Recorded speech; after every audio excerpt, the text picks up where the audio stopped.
Vamos falar sobre yoga? Tudo aquilo que você nunca quis saber sobre essa filosofia nesse podcast de 30 minutos. Eu sou Malakini Dias e o episódio de hoje é a continuação do episódio passado sobre yamas e niyamas, ou seja, o código de ética do yoga. No episódio passado, nós falamos sobre os 2 primeiros yamas, ou seja, as 2 primeiras recomendações, e hoje nós vamos completar essa sequência dos yamas, que são 5, então nós vamos falar das outras 3.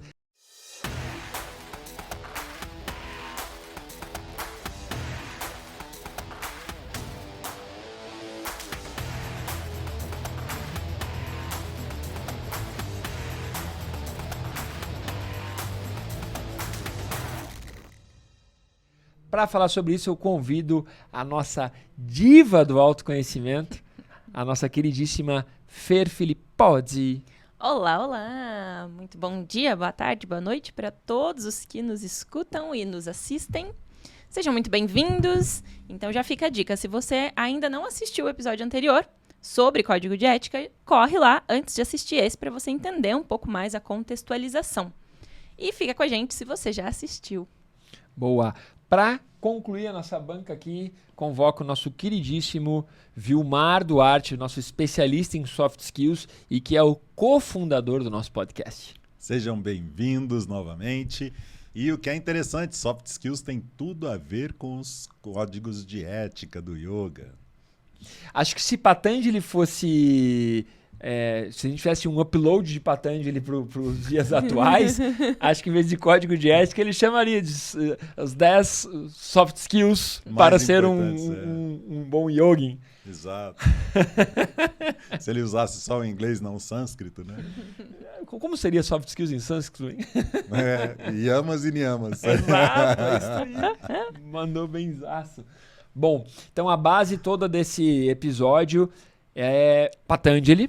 Patanjali, para quem não sabe, foi o sistematizador, o codificador do yoga clássico e numa determinada época ele percebeu que pouco teria valia ensinar yoga sem melhorar a ética de quem praticava yoga. Isso estamos falando de 2, 3 séculos antes de Cristo, antes da Era Comum.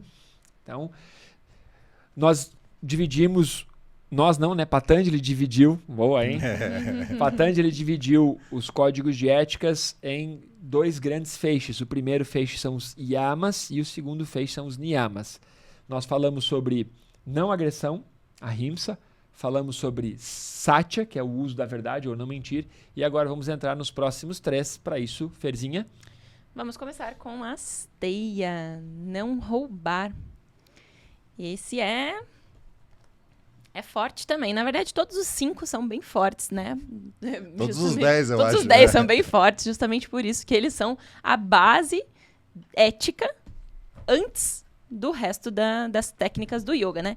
Mas, enfim, nesse preceito, existe uma ideia de eliminar qualquer impulso de se apoderar de objetos, de ideias, de pensamentos alheios. Então, seria o não roubar, não apenas um bem pessoal, não roubar de uma forma ampla, não roubar, inclusive, tempo das outras pessoas. Então, se você combinar um encontro, compareça. Não desmarque. Se precisar desmarcar, desmarque com muita antecedência. Ou seja, não roube mesmo o tempo das outras pessoas, nem a intenção de... Porque aquele encontro possivelmente geraria algum fruto, né? Era a ideia, mas não, né? Eu gostei disso que o Vilmar falou, porque junto com essa ideia de não roubar o tempo da pessoa que ficou ali esperando porque você não foi, vem o yama anterior, né? Que é não mentir, não minta dizendo que você vai. Você vê como é que é cumulativo? Você furou 2 coisas, você mentiu que você disse que ia e não foi, e aí você roubou o tempo da pessoa porque ficou te esperando, ela podia ter feito outra coisa, né? Mas é interessante, ó, o Mircea Eliade, no Imortalidade e Liberdade, que eu estou trazendo em vários episódios, outros autores, outros estudantes de yoga, escritores de yoga, mestres de yoga, ele traz uma parte muito legal sobre a steya, que é o seguinte, olha que bacana, ele diz assim, o termo steya, em sânscrito, steya é roubo. Então, se você pensar, você não é para roubar, então roubar já é uma coisa considerada errada. E aí ele coloca, então, que quando o Patanjali trouxe o asteya, que o A, ele sempre significa no sânscrito a negação. Tal como vidya é conhecimento, avidya é a ausência de conhecimento. A vidya é aquele anãozinho que, para quem pratica yoga, está embaixo da estátua de Shiva. Shiva está pisoteando a vidya, ou seja, aquele anãozinho significa ignorância. Ele está pisoteando a ausência de conhecimento. Quando você fala de asteya, é não roubar, é a negação ao roubo. E nós temos que entender que muitas vezes o roubo tem a ver com um acúmulo, né? Você está acumulando muita coisa e se você tem demais é porque alguém está sem. Então, quando a gente fala de melhorar o planeta, melhorar o mundo, a fome no mundo, nós temos que começar a entender que quando o Patanjali visualizou isso, de ensinar um pouco mais o código de ética, ele já tinha essa sacada lá atrás. Nada vai ser da noite para o dia e nada talvez você consiga aplicar 100%. Então, vamos fazer o quê? Aquela dica do nosso podcast daqui na temporada Hábitos Atômicos, 1%. Cara, se você aplicar 1% de cada um dos códigos de ética, 1%, a sua vida já vai ser revolucionada positivamente. Então, a asteya é não roubar. E pegando essa toada que o Malakini trouxe, procure não invejar a vida de ninguém. Porque se você inveja a vida do outro, você quer ter tudo que o outro tem para si. Você quer roubar um estilo de vida de uma outra pessoa e você vai acabar também caindo na mentira. Você vai cair talvez na agressão se você está invejando a outra pessoa e você vai querer aquilo a todo custo. Então procure não invejar a vida de ninguém. E até nesse ponto dá pra gente trazer pelo próprio roubo da nossa própria vida, né? Se você tá invejando uma vida alheia, é porque você não tá contente com a sua vida. E isso vale para qualquer escolha que você faça na sua vida. Se você tá ali, de repente, num emprego que você não gosta, isso tá sendo um roubo da sua própria vida. Quanto tempo você vai deixar? Você vai se roubar. Isso vale para várias áreas da vida, né? Então, de repente, você está num relacionamento também que você não visualiza um futuro.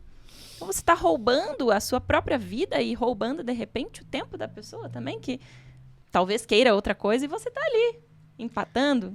Cara, sobre relacionamento, a gente podia gravar um episódio só sobre isso, só sobre asteya e relacionamento. Ferzinha, muito legal, porque imagine você estar num relacionamento em que você está dizendo que ama a pessoa, mas no fundo você não ama. Além de estar mentindo, você está roubando da pessoa a possibilidade dela te largar logo e conhecer alguém que realmente ame ela. Talvez você roube anos valiosíssimos da pessoa. Anos que podem significar libido, porque à medida que a gente vai envelhecendo, vai diminuindo o libido, então você também... Cara, então a gente tem que... Sobre libido a gente vai falar daqui a pouco, que um dos yamas é brahmacharya, que é a retenção orgástica ou o acúmulo de energia. Isso vai dar pano para manga. Mas para você que é mais neófito, mais novato no yoga, eu quero contextualizar um pouquinho. Então, código de ética, yamas, são as 5 primeiras orientações ou prescrições apontando aquilo que deve ser evitado. Então, tudo aquilo que você deve evitar para que o seu processo de autoconhecimento, de aprimoramento como ser humano melhore. Depois, os niyamas é tudo aquilo que deve ser potencializado. Então, por isso que foi dividido em 2 categorias. A primeira categoria, aquilo que você deve evitar. Então, claro, evitar roubar. Pô, é óbvio, evitar mentir, evitar agredir, evitar dissipar a sexualidade, aí daqui a pouco a gente fala sobre isso, e evitar o acúmulo, que é o desapego. Bom, vamos lá. No Tratado de Yoga é muito bacana que quando o De Rosinho traz a tradução e a interpretação dele, do código de ética, ele coloca assim: a terceira norma ética do yoga é asteya, não roubar. O yogin não deve se apropriar de objetos, isso é fácil entender como não roubar, mas também de ideias, créditos ou méritos que sejam devidos a outras pessoas. E agora entra esse ponto. Quantos trabalhos de TCC, monografias, teses não citam as fontes devidas? Isso já é um uso de asteya. Quantos downloads de música, de filme, de coisas você fez sem pagar direito autoral? Ai. Aqui a gente podia fazer uma lista que ia te incomodar, hein? Não, demais. E agora, tem o preceito moderador também, né? Como ele diz que é para evitar, a observância de asteia não deve induzir a recusa da prosperidade, quando ela representar melhor qualidade de vida, saúde e cultura para o indivíduo e sua família. Não quer dizer que você precise tomar de outra pessoa, mas que você não vai recusar a prosperidade só porque você pratique o não roubar. Não é, uma coisa não anula a outra, né? Contudo, a opulência sem responsabilidade, foi o que o Malachini falou, de você querer acumular tudo. Né? Oi? Responsabilidade social. Uma responsabilidade social. Desculpa. A opulência sem responsabilidade social é um roubo tácito, né? Porque você pode tirar a possibilidade da prosperidade de outros. Então, o que é bacana é que todo o código de ética, de acordo com a tradução e interpretação do professor De Rose, volto a dizer que nós estamos citando vários outros autores, mas ele tem esse preceito moderador. O que a Ferzinha, que também, também é formada em Direito e tudo mais, inclusive atua nessa área também, no Direito eles chamam de princípio da razoabilidade, que você tem que ponderar, tem que aplicar o princípio da razoabilidade, senão a gente vai ficar maluco também. E eu acho legal aproveitar esse preceito moderador do professor De Rose para trazer o Sutra mesmo, de Patanjali, o Sutra, né, que é um texto curto, que justamente diz, em relação ao asteia, que quando se observa a honestidade, toda a riqueza é atraída. Então, a gente realmente não quer evitar a riqueza, porque ela vai ser atraída naturalmente quando a gente tem esses princípios. O que a gente quer evitar é realmente a não responsabilidade social. Tem uma coisa que é legal de entender, que a riqueza, ela não se refere só a bens materiais, né? Não se refere só a acúmulo de patrimônio. Olha o Sutra de Patanjali, que é o 2.37, tá? Então, o capítulo 2, versículo 37. Quando se observa a honestidade, toda a riqueza é atraída. Ou seja, riqueza no sentido de amizades mais sinceras, amores mais verdadeiros. Felicidade. Qualidade de vida mais real, mais sincera. Isso é riqueza. Uma vida mais longa, porque talvez você, ao longo da sua vida, aplicando mais honestidade, aplicando menos agressão, né? Você vai acumular menos, vai produzir menos endotoxinas. Então toda a riqueza será atraída. Esse sutra é muito legal. Os sutras têm essa sacada, que para mim é uma sacudida. Eu pego o Yoga Sutra, leio num determinado ano, legal, faço as minhas anotaçõezinhas. Um ano depois, ou 2 anos, eu vou reler e, nossa, aqui eu entendi outra coisa. Porque o sutra é um ensinamento condensado, que está sujeito a interpretações. Passando para frente, depois do Asteya, nós vamos entrar aqui no... Tararam, tararam, rufem os tambores, vai! Esse código de ética, a Ferzinha até queria que a gente gravasse um episódio só sobre ele, porque é a nossa diva do autoconhecimento, né? É o Brahmacharya, exatamente, Brahmacharya. A 4ª norma ética do yoga é o Brahmacharya, a não dissipação da sexualidade. Um silêncio aqui agora rolou, hein? E ele tem 2 interpretações diferentes, 2 linhas diferentes, né? Trazendo mais pro âmbito de filosofias comportamentais, ele pode ser visto sob a ótica de uma filosofia não tântrica, Brahmacharya, que justamente traz essa interpretação no sentido de abstenção total de sexo. Então você vai ter aquela abstinência, não vai praticar. E existe a teoria tântrica, que traz daí de uma outra percepção, através de uma outra percepção, que seria essa não dissipação mesmo da energia através do orgasmo.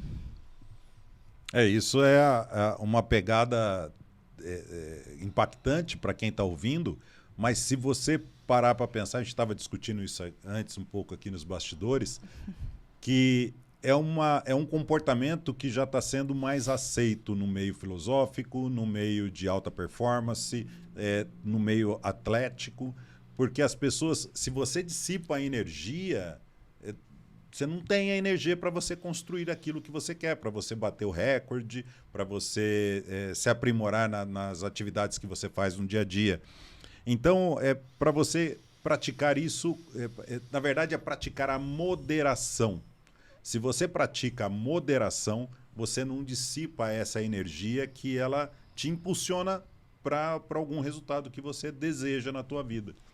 E se você não está entendendo muito sobre dissipar energia, é só você pensar nas vezes em que você teve orgasmos. Muito provavelmente, em seguida, você sentiu um certo cansaço, uma leseira, ficou lá jogado na cama, tipo, nossa. Isso é dissipação da energia, porque com o orgasmo existe um ápice de energia que está sendo liberado. E nesse preceito, justamente, se fala em retenções. Então, você reteria esse orgasmo para que a energia fique no seu corpo. Turmitia. O que o Vilmar falou sobre atletas, vou trazer, então, uma interpretação para ficar mais clara. Antigamente, muitos técnicos, muitos coaches, muitos treinadores ainda aplicam isso. Que é assim, então, tem lá o time de futebol e eles vão para o CT, que é o centro de treinamento. Daí, perto da Copa, durante a Copa do Mundo, por exemplo, os jogadores, eles ficam concentrados no CT. Eles não têm acesso às suas mulheres. E também a seleção feminina também não tem acesso aos seus namorados ou às suas namoradas, independente de opção sexual. A ideia é que eles fiquem ali aplicando um celibato durante a Copa do Mundo, ou as Olimpíadas, ou aquilo. Porque isso é uma interpretação equivocada do Brahmacharya. Ou seja, ele vai se distrair, ele vai ficar querendo transar, daí vai ter um monte de orgasmo e vai com isso ficar mais cansado, o dia seguinte vai estar com as pernas mais moles para correr, tudo. Mas a interpretação correta seria, não, vamos usar isso a nosso favor. Como seria usar a nosso favor? Você vai ter a relação sexual, por assim dizer, mas na hora do orgasmo, ai, que difícil, você retém, você segura. E aí, com isso, você pegou aquela energia e não dissipou, não colocou para fora. Você armazena aquela energia para si. E aí você usa isso no seu treino, para escrever seu livro, para trabalhar, para ter suas intuições. Mas é claro que existe toda uma orientação e um direcionamento para que isso seja feito de maneira saudável, de maneira consciente e de uma forma ainda dentro do código de ética, né? Assim, uma maneira em que você esteja eticamente muito bem sintonizado com o seu parceiro, com a sua parceira e assim por diante. Quando o Iyengar traz a interpretação do código de ética, do Brahmacharya, a Iyengar traz o seguinte: de acordo com o dicionário, Brahmacharya significa a vida no celibato. Ai. Se você for pensar no código de ética mais tradicional, né, nos 10 mandamentos, também tem um mandamento sobre isso, né? Que é a pessoa ela não ter a luxúria, né? A opulência sexual, ou seja... Então, olha que legal, quando a gente vai estudar o código de ética Brahmacharya, a sexualidade se dissipa pela prática excessiva do sexo. Então, assim, você tem que entender também que gasta-se energia, né? O momento que nós estamos ali na relação sexual, já que entramos nesse tabu, vamos entrar com os 2 pés na porta, né? Você tem que entender a quantidade de energia que seu corpo gera para produzir uma vida. Imagine quanta energia você está produzindo na biologia interna do seu corpo para gerar uma vida. E aí você, em vez de colocar essa vida para fora, você segura ela para que você construa uma outra vida mais forte, com mais energia, com mais vitalidade do lado de dentro. A gente até tem uns entreolhares aqui, porque gravar sobre isso, falar sobre isso, pode trazer um monte de haters, um monte de coisas, mas a gente está estudando o código de ética do yoga e um dos mandamentos é o Brahmacharya. Ele pode ser interpretado por uma linha mais do celibato, mas ele também pode ser interpretado por uma linha mais matriarcal, mais sensorial e menos repressora, que é a linha tântrica, ou seja, a linha que vai entender o sexo como uma forma de potencializar a vida. E, inclusive, essa vida que a gente pode potencializar no nosso interior pode ser, e geralmente é, a nossa vida criativa. O quanto a gente consegue melhorar a nossa criatividade para potencializar as nossas ações no mundo. Então, o que nós conseguimos criar é muito legal. Existe, eu não sei o nome, mas existe um AAA do sexo também, né? A pessoa que é viciada em sexo, ela precisa buscar um tratamento porque ela, de alguma forma, ela está se agredindo. Não, ela está se agredindo e ela não só está se agredindo, mas possivelmente ela está prejudicando outras pessoas do seu próprio convívio. E é bem isso que você falou, da opulência, da luxúria, de querer a todo instante buscar o prazer. E aí entra justamente porque você vai praticar a moderação, entra a questão da vontade. Você é escravo da sua vontade ou você está tentando controlar a sua vontade? Você não vai conseguir controlar a vontade, mas você consegue viver muito bem administrando as suas vontades para construir algo que você queira. O Mircea Eliade, ele traz o seguinte, olha que legal como os mestres, as interpretações dos estudiosos, né? Ele coloca assim, vamos lá. O Brahmacharya é o refreamento das forças secretas. Olha que místico isso. O Brahmacharya é o refreamento das forças secretas. Então é interessante que dá pano pra manga. Se você gostar, se você quiser saber mais, se isso é um assunto polêmico que você quer aprofundar, coloca seus comentários, manda mensagem pra gente que a gente pode gravar um episódio só sobre isso, para aprofundar, porque realmente tem muita coisa legal para falar sobre sexualidade, sobre matriarcalismo, sobre tirar os tabus da sexualidade, entender a sexualidade como uma coisa quase que divina, né? Uma coisa incrível. Se você for ver, nós somos uma das, talvez a única, não sei dizer, mas eu vou chutar aqui, uma das principais espécies que se tranca e se esconde para copular, para fazer o sexo. Quem tem cachorro em casa, ou quem já viu outros animais, eles não se escondem. Eles simplesmente, a hora que o desejo aflora, a hora que o cio aparece, vão lá e transam e copulam ali mesmo. O ser fica humano olhando para você e dando risada ainda. Exato. Tem um estudo muito legal sobre, até nós falamos um pouco sobre isso no livro, quando a gente estudou o livro Humanidade, em que o autor do livro Humanidade, ele cita os chimpanzés e os bonobos. E essa espécie que são os bonobos, eles têm relações sexuais muito mais afloradas.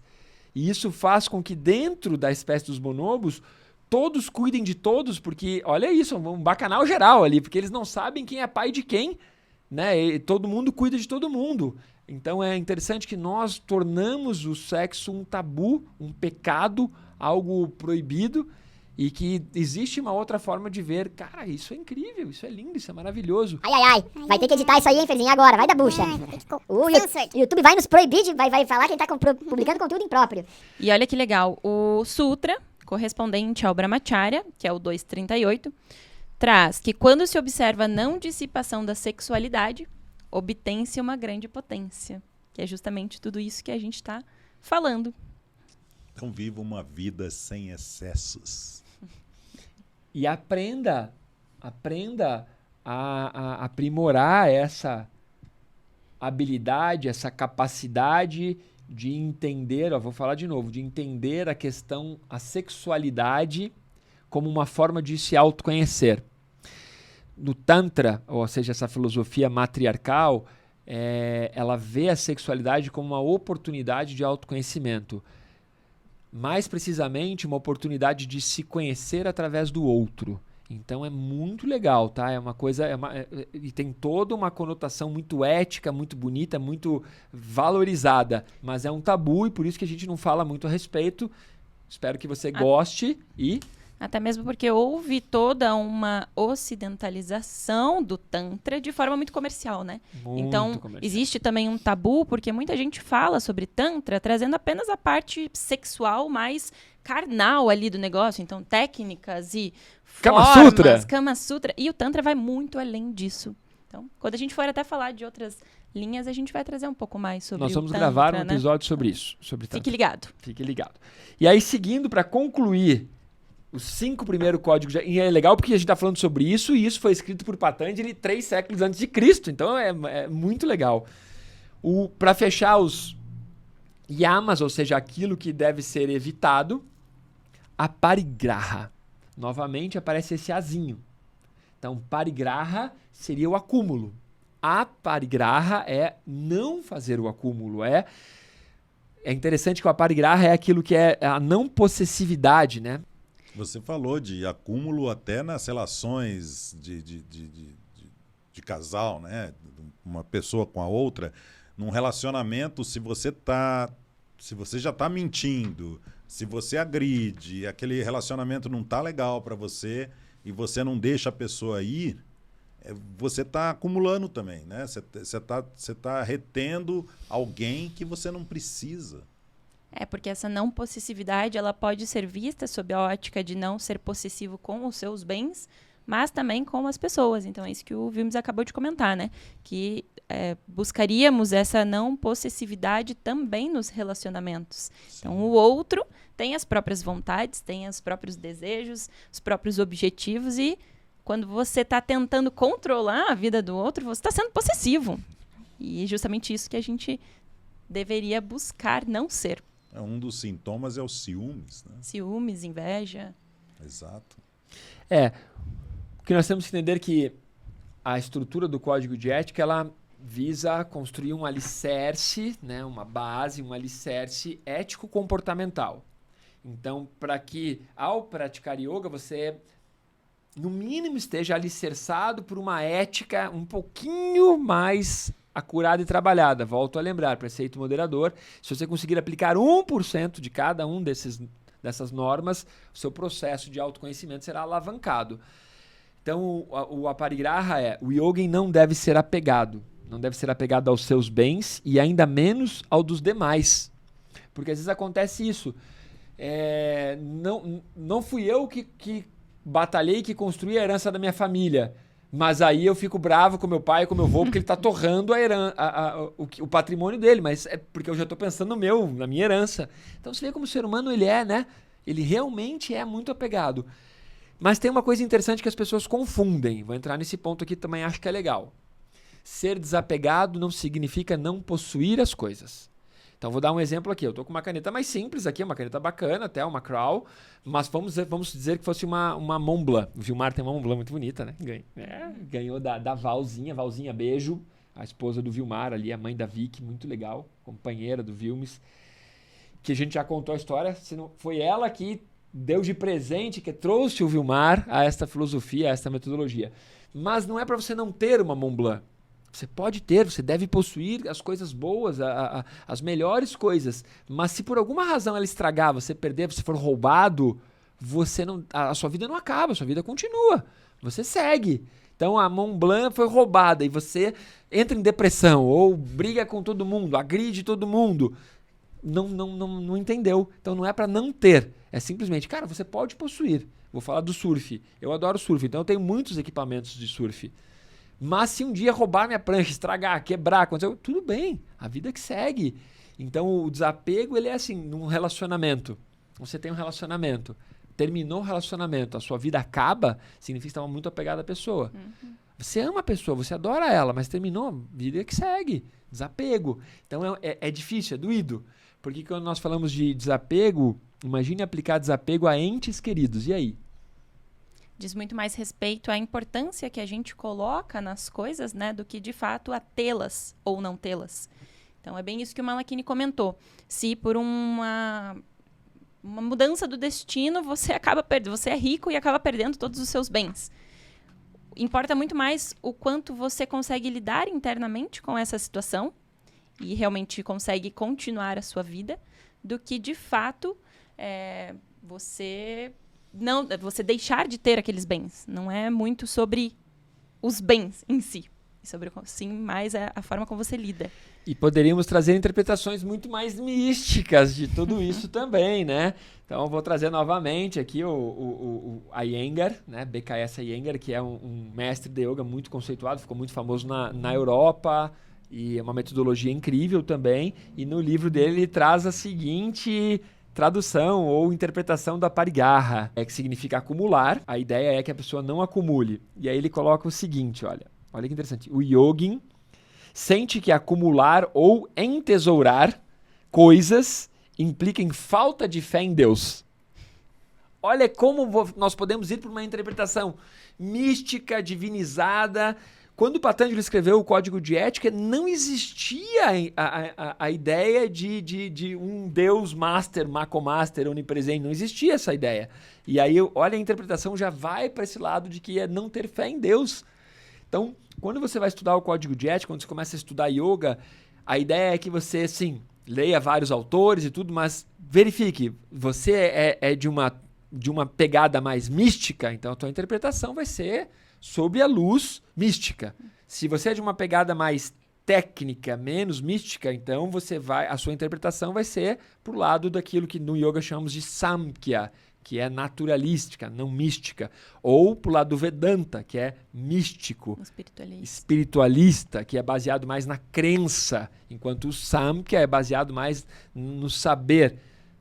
É como se fosse assim, de um lado, hoje na modernidade, hoje em dia, ciência, que é baseado no saber, e a ciência ela vai aplicar ali inúmeras formas de comprovar aquilo, e se não conseguir comprovar, ela vai dizer, não conseguimos provar nada, ainda não temos resposta para isso.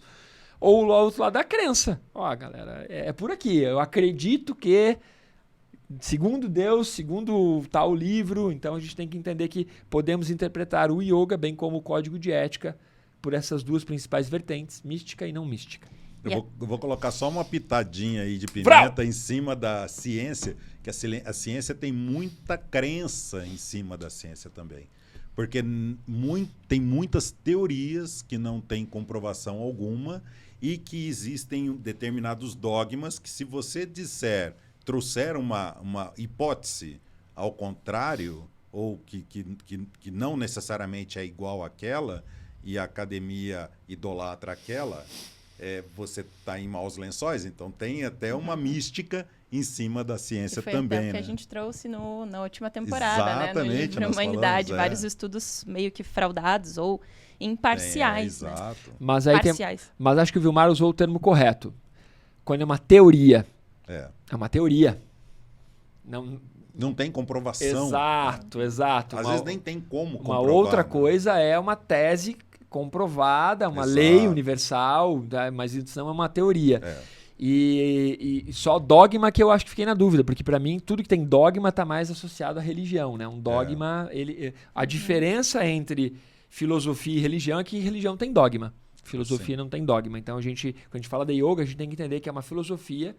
Então, por conta disso, não teria dogmas. Exatamente. Não deveria religião. ter. Não deveria ter, muito bem. E trazendo o próprio Sutra, o 239 de Patanjali sobre a Parigraha, a gente até consegue entender um pouco da onde o Iyengar tirou que se conecta com Deus. Não, que se conecta com Deus. Porque Patanjali diz que quando se observa não possessividade, compreende-se o sentido da vida. E daí existe muita teoria para que a pessoa queira levar para um lado mais místico mesmo, né? Mas não precisa ser. Então, é mais ou menos como a gente estar no mundo sem, de fato, ser do mundo, né? Então, a gente pode usufruir de tudo o que esse mundo tem, mas sem que a nossa vida dependa disso, sem que a gente coloque uma carga muito grande em tudo isso. E por isso vem aqui um preceito moderador do professor De Rose, né? A observância do aparigraha, do desapego, do não acúmulo, não deve induzir a displicência. Não é só porque eu não estou apegado que eu não vou cuidar muito bem da minha Montblanc, da minha caneta, da minha caneca, do meu carro. Não vou ser displicente, eu quero que aquilo perdure. Por isso que teve em moda há alguns anos o minimalismo, né? O minimalismo, a pessoa minimalista, ela tinha uma malinha e a vida dela estava naquela malinha. E ela mantinha aquilo muito bem, era tudo de qualidade, porque tem que durar, né? Na verdade, a essência do minimalismo é você pode ter as coisas, mas você só vai ter aquilo que para você realmente faz sentido e é necessário. E assim, e faz sentido para sua vida. Então não é que você não vai ter uma guitarra, mas você realmente usa, você realmente toca, você realmente é amante da música, não faz sentido você ter. Exato. Dentro do Sutra de Patanjali ali, que a Fer citou, o 239, que se obtém o sentido da vida, para mim a sacada, esse código esse sutra caiu para mim com a minha avó, a Bibi, né, a dona Dercila, que faleceu já há um tempo, faleceu com 97 anos, se eu me recordo bem. E para mim o sentido da vida, o sutra está muito mais associado à experiência de vida. Porque à medida que você vai tendo mais experiência de vida, você começa a perceber que você deu valor para as coisas erradas a vida, quase que a vida toda. As coisas que você deu valor, as coisas que você era apegado, as coisas que, né, eram as coisas erradas. E à medida que você vai ficando um pouquinho mais velho, um pouquinho mais sábio, você começa a perceber, não tem importância isso, tá tudo bem. Não vou falar isso pra pessoa. Ou, mas roubaram o carro. Tudo bem, roubaram, sabe? Você começa a entender, então, o sentido da vida ele também vem com um amadurecimento, ele vem com vivência, ele vem com experiência de vida e com o tempo. Não adianta você agora sentar e tentar aplicar tudo isso na marra, que você vai precisar aí de amadurecimento e de tudo mais, tá? É legal. 1%. Dica, né? 1%. Turmitia, Isso aí. compartilha, comenta, siga, deixa aí seus comentários se você tem algo a dizer, se você tem uma outra interpretação, um outro livro, um outro ponto de vista sobre código de ética. Tudo que a gente falou tá errado, tá? Viajamos aqui, se equivocamos em tudo. Vamos nessa. Assina o canal aqui no YouTube, compartilha esse vídeo com aquela pessoa que pratica yoga, que já falou para você sobre código de ética.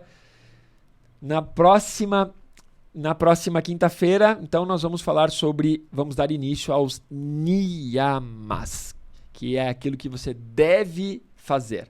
Os yamas, aquilo que nós devemos evitar. Os niyamas, aquilo que nós devemos potencializar.